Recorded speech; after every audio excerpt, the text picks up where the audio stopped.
Kahalo Yahweh, Bahashim Yahushai, Bahashim Rachach Quadash, double honors to the elders and apostles, Great Millstone of Ruel. I am not a member, however, I've entered into their labors. Peace and blessings to the sincere brothers and sisters doing this wherever you are, whatever your lot may be. Alright. I don't know if I'm going to let this entire thing play. It's like 7 minutes long, but I just want to show you what the rest of America's heading towards, because make no mistake about it that the plan is to have a super rich and then everybody else. So I'm going to let a little bit of this roll. We'll get some scriptures and then that'll be it. But at the end of the day, repentance is what I'm preaching. All right, so let's go. Blunt admission about what life is like on the streets there. To be homeless in San Diego is actually not that hard because usually we're low income, and when you're low income, you get free phones, free food, free clothing. I think we're spoiled, to be honest with you. My friend. There's been an alarm. So you see, the title or the line says, I think we're spoiled. Homeless woman getting free phones, food, clothing. All right, so they're rewarding dysfunction, and that is Babylon the Great's MO is to reward dysfunction.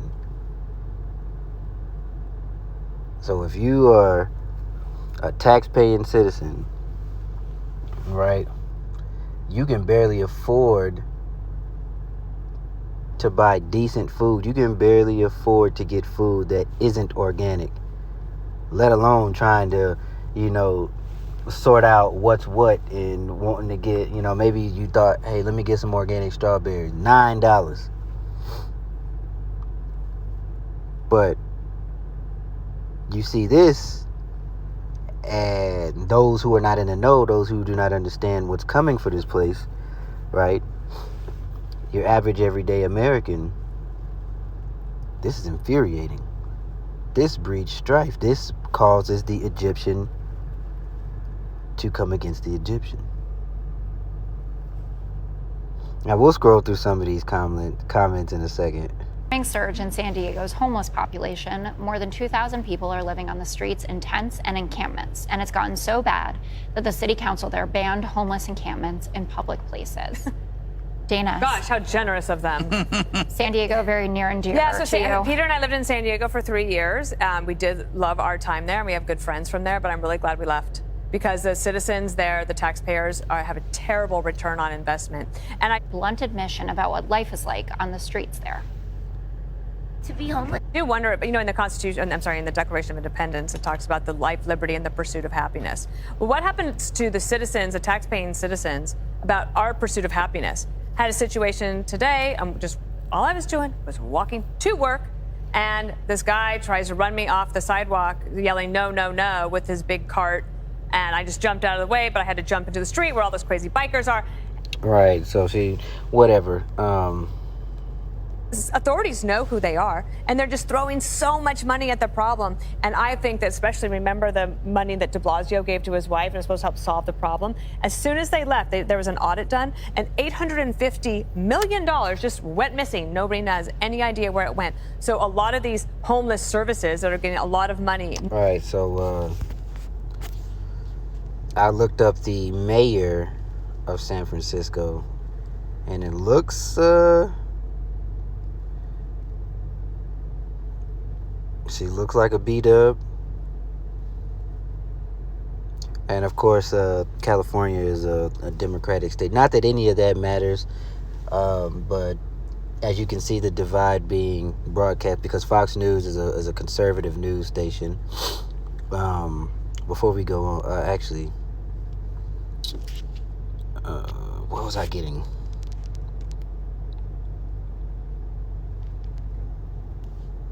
Yes, when the wicked rule. Proverbs. I should have remembered that. Let's get Proverbs 29:2.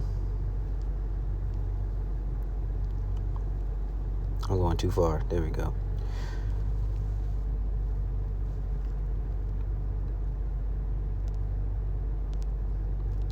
straight to the point.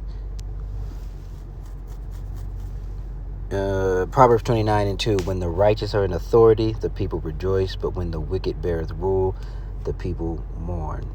And obviously, you know what? Let's go to Psalms 137 because I believe maybe 130. Let's see. Because we got Job 9:24 that tells you the earth was given into the hands of the wicked. And there are plenty of scriptures that you can grab to link Esau, Edom being the ruler of Babylon the Great. Actually, let's go to Psalms 1. Maybe it's 130. Nope. Let's see. It wasn't that long, so it probably is 137.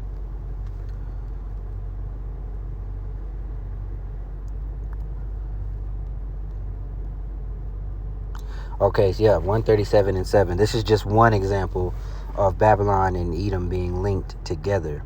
Okay?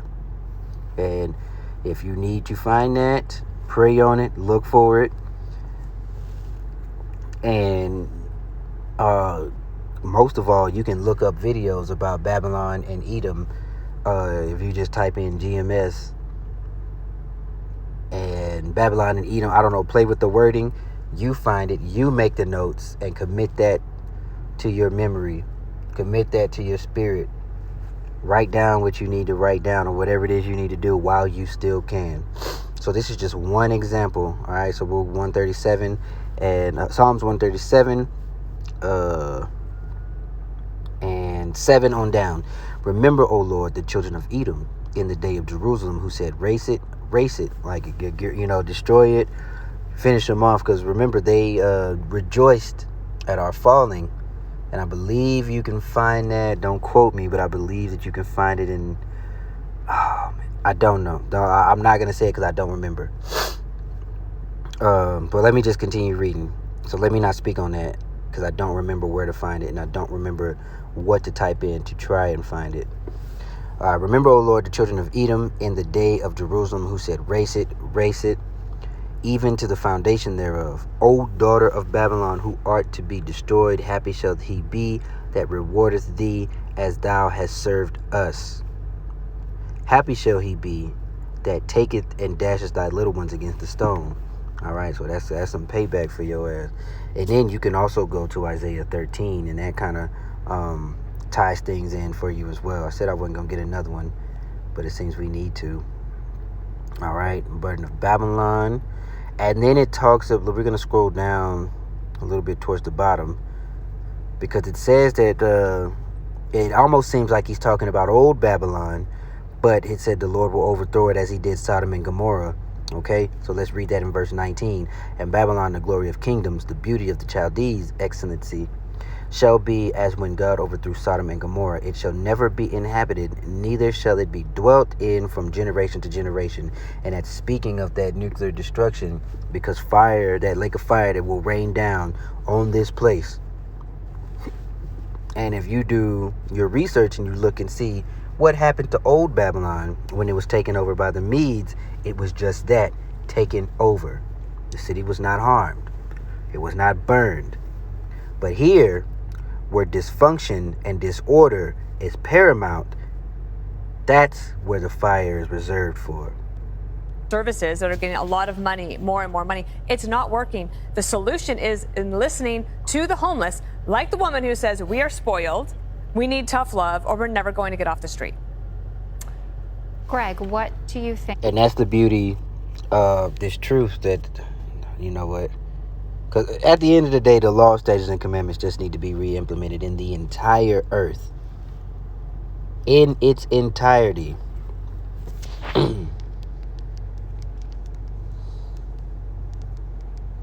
There are different ways to spell austere.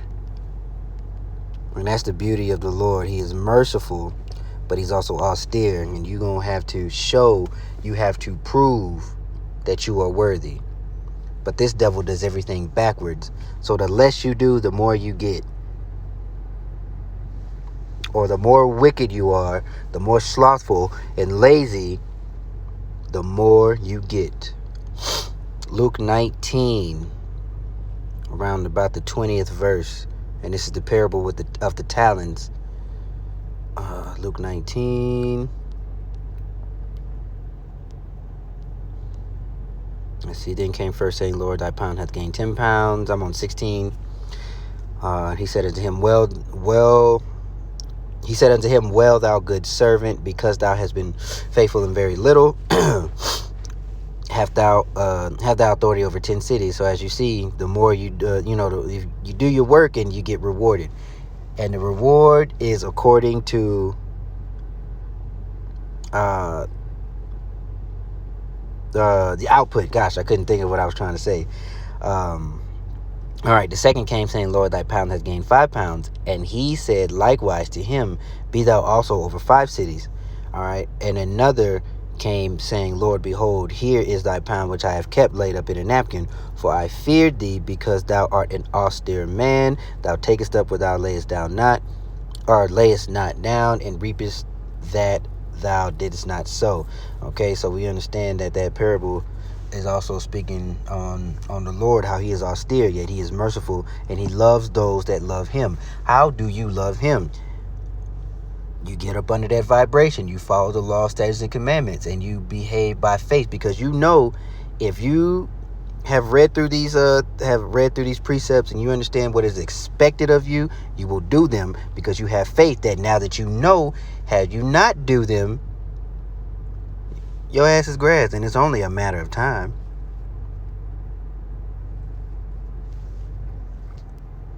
Man, that was another scripture that slipped my mind that I wanted to grab.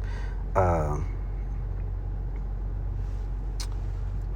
man, let's let that play and see what else we can glean, because I kind of feel it moving away from this, but it's okay. We'll just use this as a backdrop. And again, I pray, that you are being edified, even though I'm kind of bouncing around. Think about that approach. I agree with everything the little lady says, and I'm sorry about the cart. There's this assumption on the part of the feelers, like Jessica and Jesse's mother, that the unfeelers, that is me and Jesse, we don't consider the empathetic stance. We have, actually. That's the first rung of the ladder. We're just on the 5th or 6th rung of the ladder. We've been through the empathy part. We're now in the different stage, and we want everybody else to join us, because it's been an uphill battle dealing with this issue when you live in the city, and that's because the empathy class has made the homeless a protected class. If you designate and right, so bear in mind what protected class means here. So shifting from this point, when we're talking about protected class, who else comes to mind, right, when you're thinking of protected classes? Those who directly oppose righteousness, who stand in pride, and who are boastful about their abominations. So any type of righteousness that you try to stand for. Actually, let's see what else he says about if you do anything against the protected class. Let's see. you designate an offender, whether it is a criminal or a drug addict or a homeless person, as a member of the protected class, if you complain about it, people will paint you as heartless. They will say bad things about you, and you don't want bad things said about you, so you never say anything about it. Right, but on a larger scale, let me see. Nope, I ain't even gonna try it.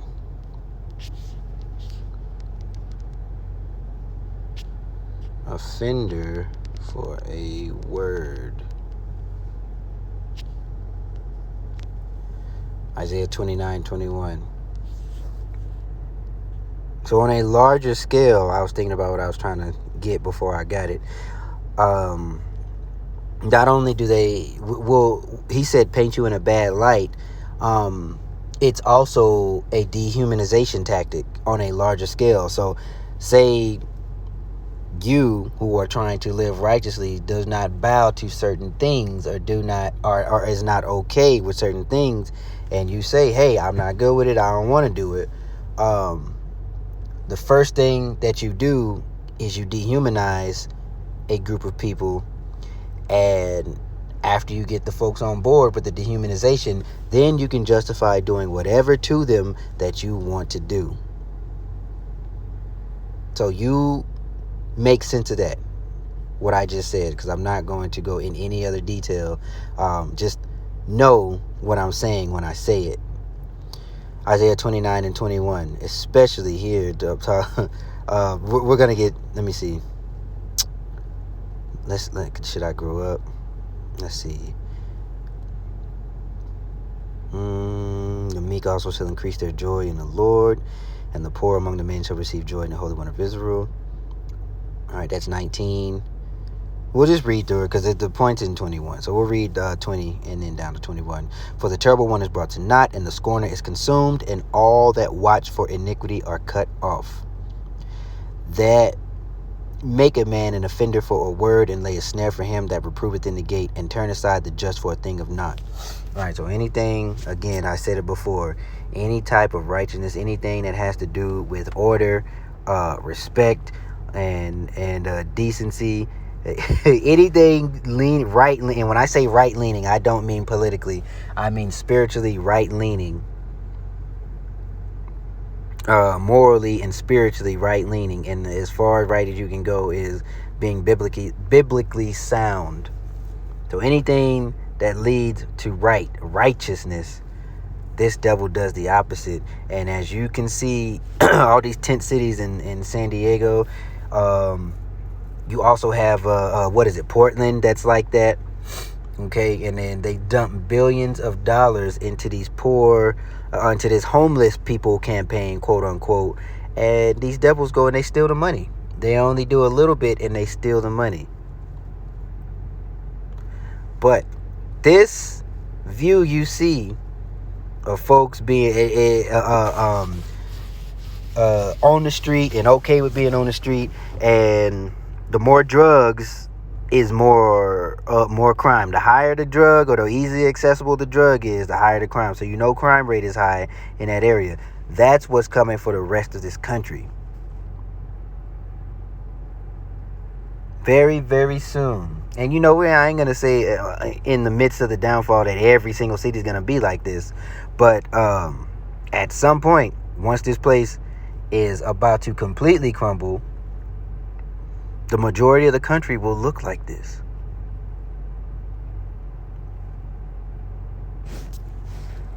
Let's see what else we can glean before we close it out. Got it. Jesse, your mother condemned your observation. You said that homelessness was a choice. And she said, don't be cruel. Well, what is the big picture? What is causing this? Homelessness is not based on the lack of affordable housing. That would be like saying illegal immigration is based. Well, yeah, I guess we can actually, he might be getting into something else. But very soon for a lot of people, homelessness won't be a choice. It will be their reality. And we can only pray to Yahweh Bashim Yahushai that he keeps us, because while this devil is being kicked and removed from rulership, we are going to see a lot of hell break loose. All right, if you ain't read 2nd Esdras 16, read through it. Or if you haven't read through 2nd Esdras chapter 6, right? The angel Uriel is speaking with Ezra, and Ezra inquires a lot about the safety and the state of our people in these times that we're living in right now. So if you haven't read that, I suggest you do that. 2nd Esdras 6. I mean, read all of it, but 6 and 16 are what I'm also. Chapter 6 and chapter 16 is what I'm specifically referring to. Right? So when the love of many wax cold, is waxing cold, and when the have-nots start invading other people's houses, right, because of lack of bread, All of these things are well on their way. And I think this has just served as a warning. There was a different direction that I wanted to go with, but I've noticed lately every time I try to go one way, it leads back to this. So you know what? Call halal Yahweh Ba'ashem Yahushai. I hear you. I'm listening, and I pray that you who are listening to me, that you're edified. I know I kind of bounced around, but I truly do pray that you're edified. I truly do pray that you understand the point that I'm trying to make. Lawlessness is on its way. Chaos is on its way. All manner of evil. Judgment from the Lord, because a lot of the people are going to start, you're going to start seeing a lot more judgment, a lot more frequently. And it is our job, it is our duty to remain in good faith with Yahweh B'Shem Yahushai, to remain under his vibration and not under the vibration of the world. With that being